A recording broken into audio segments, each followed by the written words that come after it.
Well, hello everybody. Hey, I wanted to give you um, a little quick, easy tip, of easy hack that if you've got a lot of guests for Thanksgiving, they're there for the next morning. You got to make breakfast. Well, one of the mainstays for breakfast is bacon, and if depending on how many people you have, you can make this in large batches, or you can make it in small batches. Here I have got this bacon here. I got it from Costco, but you can get any bacon anywhere, any store. But what I always do is I always get the uncured bacon.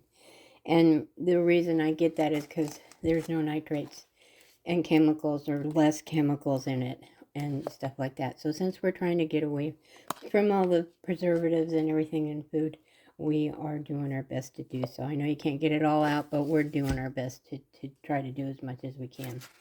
So also too, I have a pan here that I use that, with the, I know I'm supposed to have a name for the grill, I'm not sure what you call it. But anyway, this is the like cookie sheet, and then it's got a grill pan on top. So what I do is I always cover it. Now you can cover it in aluminum foil, but again, I don't use aluminum foil. But I take parchment paper and I crumble it up. I cut out a piece that's the good size for this, and then I crumble it up. And the reason why I do is because then you can mold it better. So you cut it out and form it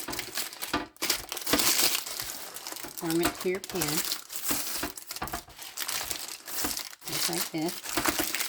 And then you take your grill sheet and put that on top. Now, I'm making a small batch here because it's just my husband and I. But I want you to know that you can take this on a larger scale as you like. Of course, if you have the equipment to do so. We also have a huge cookie sheet with sides and another type of a grill that we can use on top. And so when we have a lot of people over, we can cook larger batches of bacon. But since it's only my husband and I am cooking this in a small scale. This is a small cookie sheet, and it goes into our toaster oven. And I do not put it on conventional, the conventional oven. I have that option. I put it on regular oven. You don't want to use the conventional oven because the air blowing through there. We're going to be baking the bacon, and if you have the conventional oven with the fan going, grease goes everywhere. So this way that we're doing it here is the most easiest way that I've found to deal with all the grease of bacon, and it comes in pretty handy. So anyways, what I do is I take as much bacon that will fit on this sheet, and of course I pull the bacon apart, and then I always put the meat side so that the meat side is showing the best. And I do overlap them just a little bit, like this. Or I change them, I switch them over too. I go like this, and then the next one I will put this way. And so I keep going like this until the whole tray is full. And I'll get that all full and then come right back to you. I did forget a step. I took the bacon off because I forgot a step. Take your oil. I'm using regular oil, olive oil. I don't use virgin oil, virgin olive oil, because regular olive oil has a higher smoke point. You can use the spray. I just don't use it anymore because it doesn't last very long, and it's kind of a waste of money. So I just do this. It's the same thing. So other than the convenience of the spray. So, okay. Then I shall go back to putting my bacon on there. And then I'll come right back to you once I have it all full up. Okay, now I've got the tray all filled up. and I overlap just a little bit. Now this tray is good for us to have bacon, my husband and I, to have bacon and to munch on it, throughout the day. I just leave it out, we kind of munch on it. But if you want more, like this, like with this package, because it's from Costco, of course it's huge, so if you want to finish it up, I suggest to do that with this packet, because you do have the second one. You can just freeze this one, the other side of it. And so you can either cook it up or just freeze it, this portion here. But since I've already got it open, I'm going to end up cooking it, and I'll cook it the same way. After we have breakfast, I'll cook some more. And then most likely what I'll do is break it up and then grind it up, and then you use it for our salads and stuff, and any kind of sprinkling over baked potatoes, all that kind of good stuff. So that works out really good. And now the difference, instead of putting it in a frying pan, I'm going to put it in our toaster oven. It's going to be at 400 for 25 minutes. Now this one, because it's a thick cut bacon, most likely it's going to take longer. So I'm going to set it for 15 minutes, and then I'm going to turn it and then put it in for another 15 minutes. And then we'll see how it goes. This is also another little tidbit that you can do if you've got a lot of guests and you have to make breakfast and you're going, what am I going to make? And this is really easy. Okay, first of all, we're doing the bacon. Okay, so that's a little bit easier, gives you a little bit of time. It's in the oven bacon. You don't have to watch it. Just check it every 15 minutes. But here, what we're going to do is we're going to make hash browns. And the way that I make them is really simple. I take however many potatoes that you want to make. Usually 1 potato per serving. It works out good for hash browns, depending on the size of the potato. Of course, this is just a small to medium sized potato. Of course, if you had a great big potato, that wouldn't be 1 serving. But what you do is you take these potatoes and you put them in the microwave. If you're doing individual, you just clean it and punch some holes in it. I use my fork here to punch a bunch of holes in it, and then I put it in the microwave for 5 minutes. Of course, you got to add more time the more potatoes that you add. Add another minute for every potato that you add, and then when it's all done, then poke them and make sure that they're nice and soft. So you want them the same consistency of like a baked potato. So then what I do here is I cut the end off just so it glides better, and I take my cheese grater and I take these after they're cooled down a little bit, because you can hardly hold on to them after you've taken them out of the microwave. So you just let them cool off a little, like when you're dealing with your bacon and stuff, or doing other things in the kitchen. Let them cool off a bit, about 5 minutes or so. And also too, if you want to save these like this, and you want to make little snacks for later for your guests, these make great potato skins. You just put a little cheese or little lunch meat in them, and then roll them up like this, and then you can bake them a little bit more till they melt, or you just serve them like this, and they're pretty tasty. They kind of look kind of but you could probably cut them so that they're more even, but you know what, they end up so good that they never stay around long. But anyway, and then so you do the other side, and what I do to hold these together, it's not like normal hash browns, or I guess normal, whatever the recipe is that you would normally use for hash browns. I just add, okay, so you have this little pile right here. I just add salt and pepper and some grated cheese. And so I'm going to go get that and put it in, and then I'll show you how I cook it up. Okay, while the bacon's still cooking, I grated some cheese, put some on top. There's no real measurement for this. You just put on there what you like. My husband and I like cheese.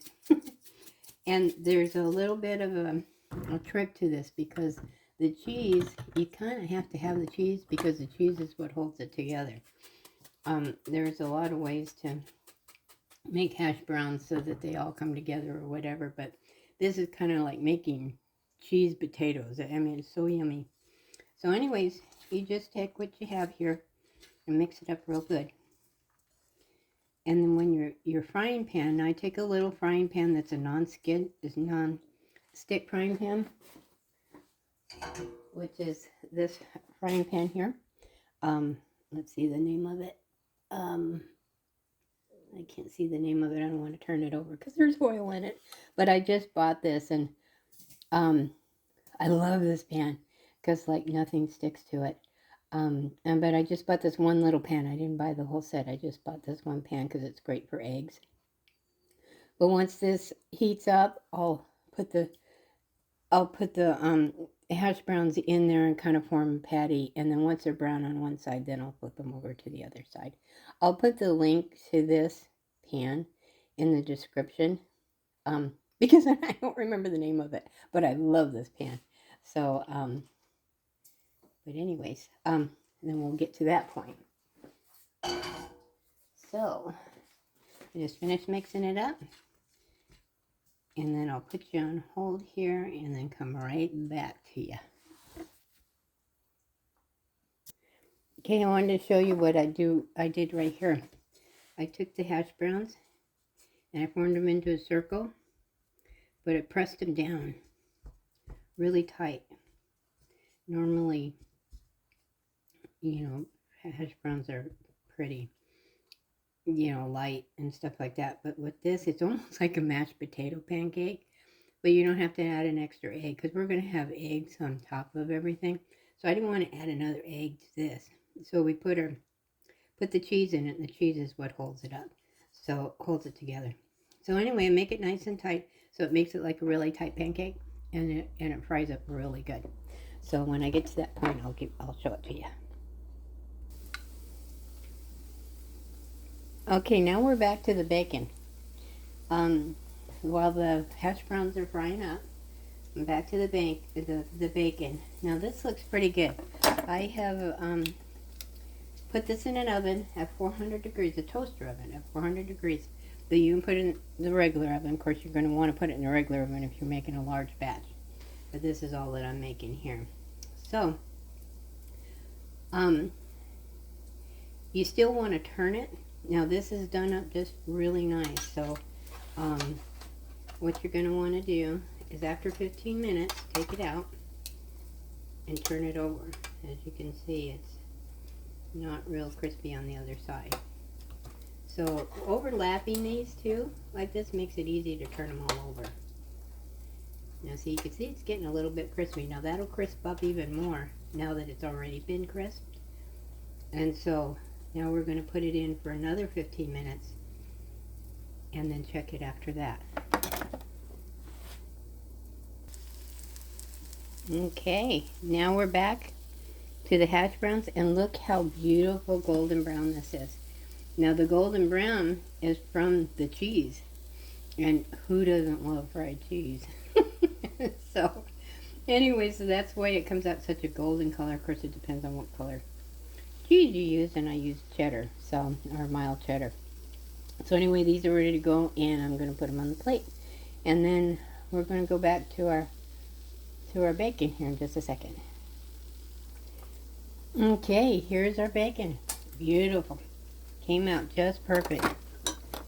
These ones on the back side come out a little bit darker because they're to the back of the oven. So you may want to turn your pan halfway through. I put them in the same way. Now, some of these may look like they're not all the way done, but they are. They're very, very hot. So they're going to keep cooking. So what I do is I transfer them over to the plate with paper towels, you know, like this, and then we'll let them cool down. Okay. As you're placing your bacon on paper towels, just put a few on there and then cover them again, and then place the other ones then place the other ones on top.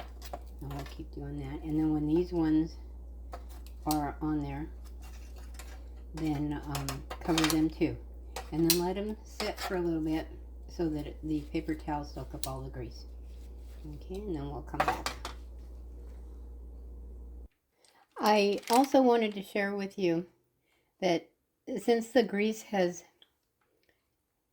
dripped down between these slats and that are now in this pan, this is the best oil to cook your eggs in. I didn't do it in this video, but we usually drain this off and put it in a little jar after, and then put it in a cup and then let it come to room temperature. And we'll use this for all kinds of things. It's got so much flavor in it, and it's an old trick. My grandma and my mom, everybody used to use it.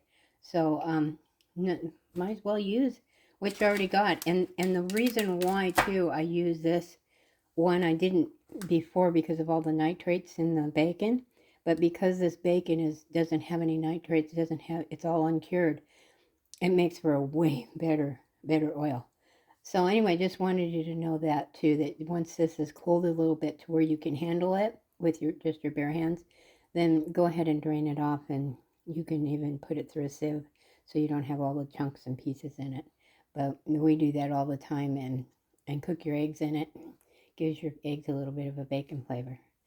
So we're just about done here. Okay, so here you go. Here's our guest Thanksgiving breakfast. Now, you can't get much prettier than that. That's like, who needs a restaurant? We might just put some of these restaurants right out of business. We have uncured bacon. Oh, everything just so yummy. Uncured bacon, cheesy hash browns, fried egg. Of course, you can make your eggs any way you want. Some jelly in a little serving container, and some whole wheat toast with butter. Yum! So good, huh? So anyways, you can make this for your Sunday morning breakfast, or you can make it on a big scale for guests, depending on how many you have. But it's simple. Now, this video seemed like it took a lot of steps, but once you know how to do it, you just blow through it really fast. So it's not a big deal.